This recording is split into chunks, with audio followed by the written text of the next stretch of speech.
Assalamualaikum warahmatullahi wabarakatuh. Akhirnya Habib Rizik dan teman-teman petinggi menggugat Bapak Joko Widodo ya dari masa berakhirnya jabatan presiden beliau.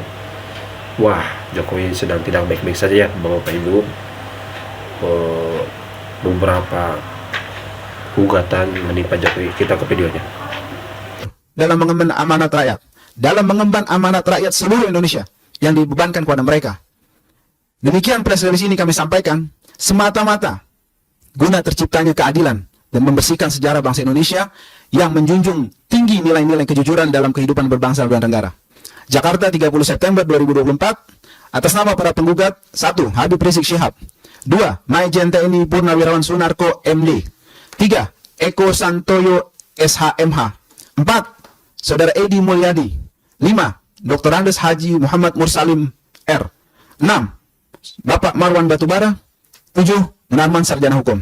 Demikian tim advokasi masyarakat anti kebohongan atau TAMAK diwakili oleh saya Aziz Yanuar, Ahmad Ardiansah, Wisnu Rakadita, Hujatul Baihaqi, Dwi Heriadi, Renaldi Saputra, Muhammad Haredi Nasution, Heri Arianto, Anwar Kumar, Dede Agung Wardana, Sumandi Atmaja, dan Divin Safni Esa. Demikian rilis yang saya sampaikan. Kami akan distribusikan kemudian rilis ini untuk kemudian bisa disebarluaskan dan disampaikan kepada masyarakat. Untuk kemudian kami serahkan kepada beberapa pihak dalam hal ini untuk memberikan sepatah dua kata dari Pak Marwan. Dipersilakan waktu dan tempat. Oh, Pak Narko. Baik, terima kasih. Saya revisi Pak Sunarko dulu. Terima kasih. Silakan Pak. Terima kasih. Assalamualaikum warahmatullahi wabarakatuh. Salam sejahtera bagi kita semua. Bapak Ibu sekalian yang saya hormati, saya muliakan, tadi kita baru saya dengarkan tuntutan dari koalisi masyarakat anti kebohongan. Yang disampaikan tadi baru sebagian kecil yang menonjol saja. Baru sebagian kecil. Yang lain masih puluhan, bahkan mungkin ratusan kebohongan yang pernah dilakukan oleh Jokowi. Maksud kita menyampaikan ini adalah untuk memberikan pelajaran juga kepada seluruh bangsa Indonesia ini. Kalau memilih pemimpin, jangan pemimpin pembohong. Karena kita tahu kejujuran itu adalah basic dari semua kebaikan. Kalau sudah tidak jujur, kita udah nggak bisa berharap ada kebaikan. Dan tujuannya juga ini untuk ke depan, jangan ada pemimpin yang wataknya sama dengan penjajah asing. Sekarang kita ini dijajah oleh pemimpin orang pribumi yang kita pilih. Yang kita pilih. Jadi ini sebetulnya edukasi buat kita semua bangsa Indonesia. Ke depan tidak ada lagi pemimpin yang mengikuti kelakuan karakter watak seperti Joko Widodo ini. Rakyatnya ditipu, dibohongi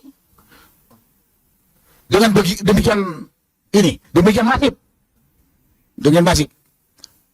Jadi ini sebenarnya tujuannya ke depan jangan lagi ada pemimpin yang meniru gaya-gaya ini, menderita rakyat, menderita bangsa ini, malu bangsa kita, malu.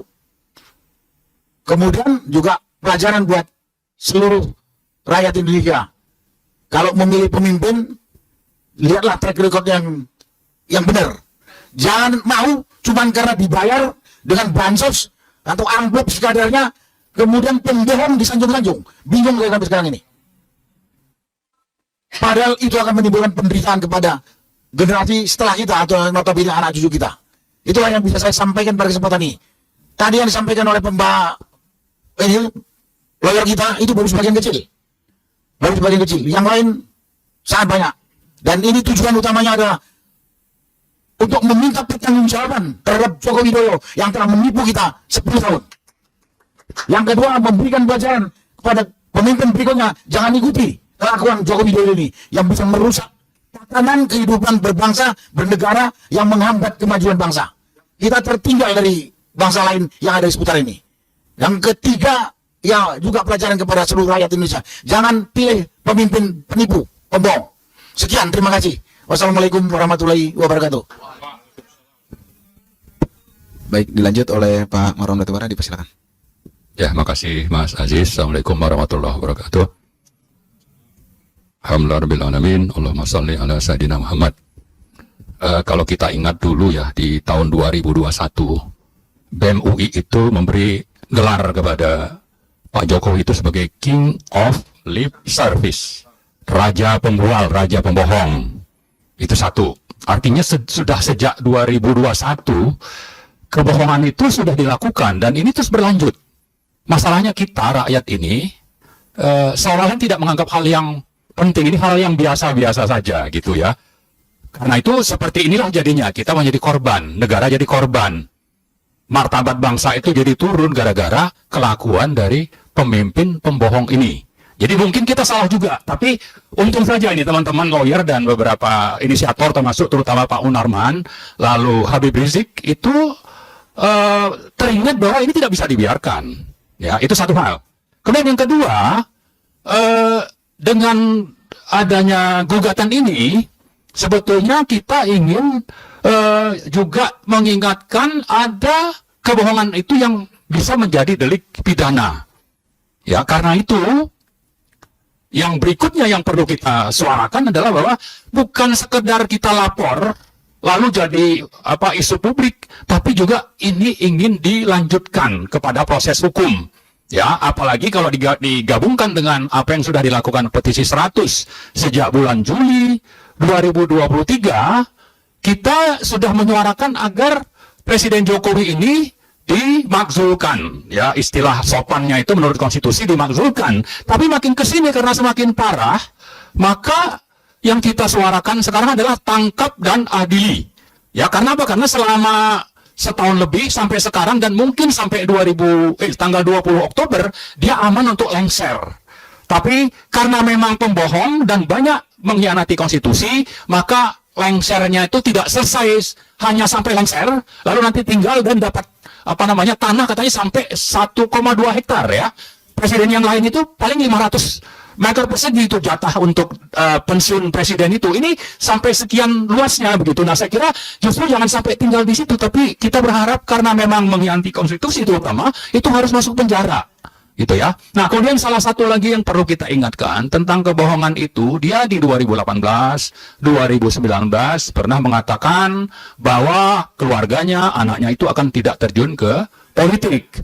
Nah, ternyata huru-hara terakhir ya sampai bulan Maret 2024 atau Oktober 2023 itu kejahatan konstitusional yang dilakukan Jokowi itu untuk anaknya.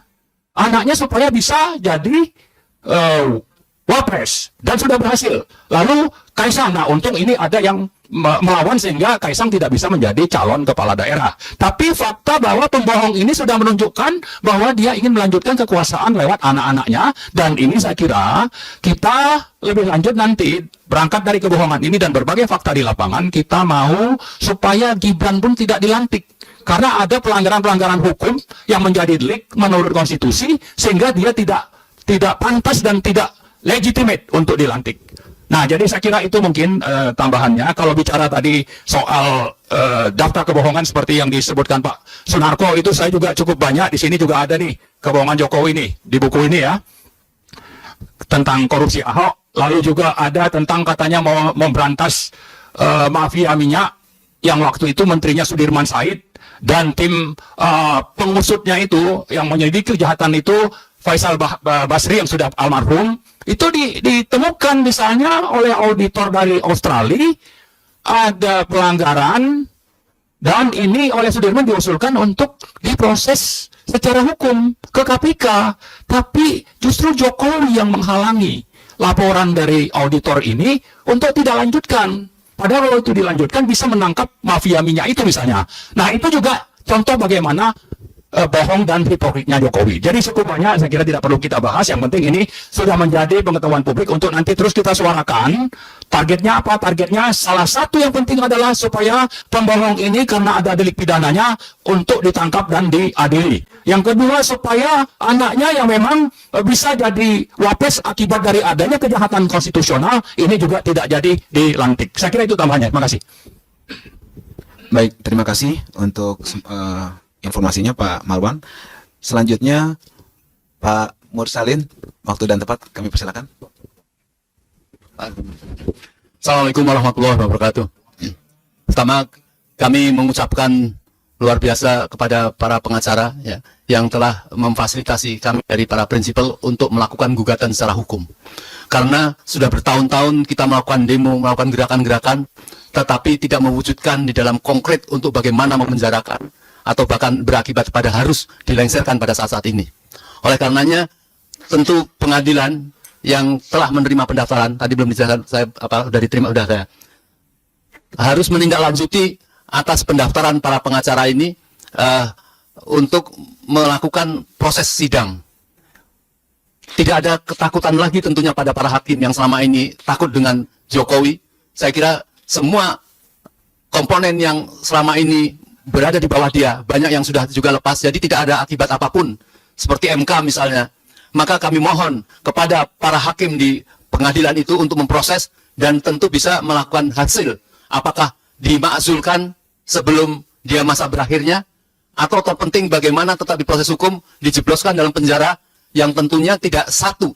Tadi dikatakan banyak teman, kalau kita bacakan tentang kejahatan, pelanggarannya sehari tidak selesai. Ada yang mengatakan kalau ditumpuk itu lebih bisa sampai ke atap, itu kejahatannya tidak akan selesai. Oleh karenanya, sangat naif apabila kita rakyat tidak semua menuntut ini yang mengakibatkan kejahatan luar biasa dari kejahatan-kejahatan Jokowi ini. Kalau tadi dikatakan Pak Marwan sampai UI mengatakan dia menjadi Kings of Lip Service, tetapi banyak yang mengatakan semua yang dikatakan itu bohong. Apa yang dikatakan justru adalah sebaliknya sebenarnya. Jadi fondasi kejahatan terbesar itu adalah kebohongan yang mengakibatkan kejahatan-kejahatan yang lain. Dan pertanyaan saya kira yang menjadi puncak tuntutan pada masyarakat, bahwa negara kita ini sudah dikuasai, tanahnya itu hampir lebih di atas 50% yang diperoleh secara ilegal. Ini yang harus dikembalikan kepada masyarakat. Tentu dengan proses-proses penipuan dengan adanya PSN yang PSN tidak melalui prosedural. Saya sangat setuju dengan apa orasi dari Bapak Munarman beberapa waktu yang lalu. Harus kita telusuri. Misalnya salah satunya kepada Erlangga. Kita harus datang dari mana dia mempunyai hak memberikan izin-izin itu. Apakah betul-betul itu melalui proses yang sudah dilegalkan, misalnya melalui tender, apakah melalui mengajukan melihat FS yang dianggap strategis kemudian diputuskan pada mereka. Ini harus diusut. Apabila itu ternyata ilegal, maka rakyat harus mengambil alih. Pemerintah harus membagi-bagikan pada rakyat yang sedang miskin, tidak punya tempat tinggal, membiarkan memberikan tanah-tanah jutaan hektar kepada para orang-orang yang tidak berhak, dan dia bertepuk tangan atas kejahatan itu karena dia bisa menguasai para petinggi-petinggi. Saya kira harus meninjau kembali ya para pimpinan-pimpinan yang memberikan izin-izin, terutama BPN yang mudah memberikan kepemilikan secara ilegal itu. Nah, ini harus kita tuntut pada saat-saat ini supaya tidak menjadi beban pada presiden yang kami mendengar misalnya pelarangan Gerindra terhadap Presiden Jokowi menghentikan ekspor pasir. Saya kira itu bagus. Tapi jangan sampai kemudian nanti diberikan kepada kolega-koleganya juga. Misalnya Hasim Joyokusumo. Ini jangan sampai. Ini peringatan. Jadi ini yang harus menjadi masa-masa baik pemerintahan yang akan datang. Semua kejahatan-kejahatan Jokowi harus dihentikan. Dan tentunya untuk menjadi jera, maka Jokowi dan keluarga yang terlibat di dalam kejahatan itu. Dan orang-orangnya yang juga mendorong-dorong itu. Dan menjadi pelajaran bagi partai-partai. Yang menyebabkan dia percaya diri. Karena didukung oleh partai-partai yang bersombong-sombong, partai itu merasa dia didukung oleh rakyat, dia mendapatkan sekian persen dari perolehan suara rakyat. Padahal rakyat itu memberikan kuasa kepada partai itu bukan untuk memberikan kekuasaan apa saja yang dia lakukan, tetapi partai itu harus melakukan keadilan untuk rakyat. Tetapi semua partai sekarang di belakang Jokowi, ini sangat biadab. Ya, saya kira ini yang harus menjadi perbaikan ke masa yang akan datang. Mungkin itu yang dari saya. Assalamualaikum warahmatullahi wabarakatuh.